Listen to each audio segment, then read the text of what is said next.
Thomas Weather. The Rich Thomas Weather Network, brought to you by these fine sponsors. Hear Rich's forecast hourly on these Blue Water Broadcasting radio stations.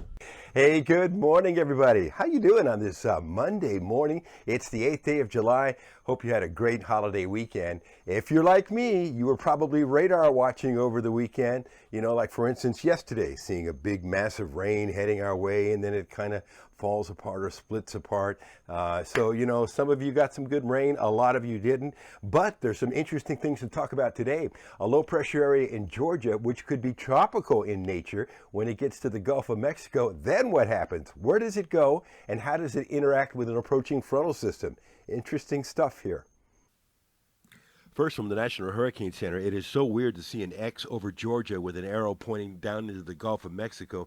More on this potential developing tropical system in a moment. But that low in Georgia will tend to enhance our rain chances today, especially in the eastern and southeastern counties. And here's future radar bearing that out.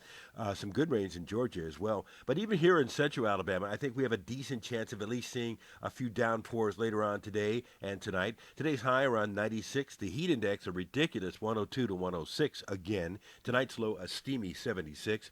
And tomorrow with that tropical low down around Panama City, I think the best rain chances will be in the southeastern counties. We're going to have to massage the rain chances as we get closer to the middle of the week. In fact, on Wednesday, there's the low near Mobile Bay and moving on westward according to the GFS.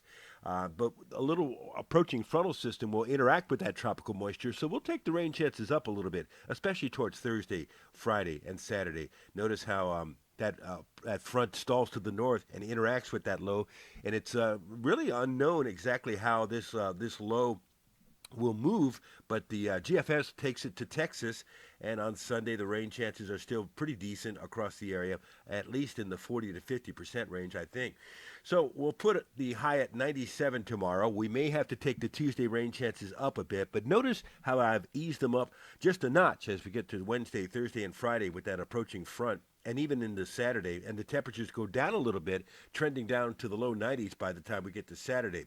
So 70% chance of development in the Gulf of Mexico from this low, which is currently in Georgia, over the next few days, according to the National Hurricane Center. And then apparently drifting westward. The GFS and the European show drifting westward towards Texas, but that's not a done deal.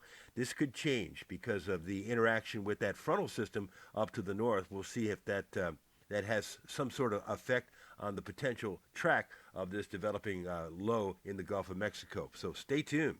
And by the way, you can stay on top of where the storms are today and where they're going to be, and also all this tropical information as well on our weather app. Get it on your phone or tablet today. If you don't already have it, go to the App Store and search Rich Thomas Weather.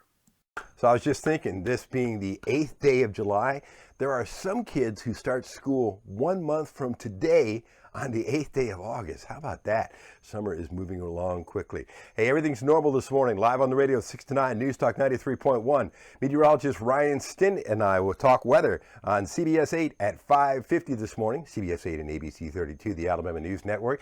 Another video for you first thing tomorrow morning at 4:45 a.m. And your forecast, wherever you want it, across the dial twice an hour on 8 radio stations, the Blue Water family of stations. Have a good day today. Stay cool, stay hydrated. I'll see you later.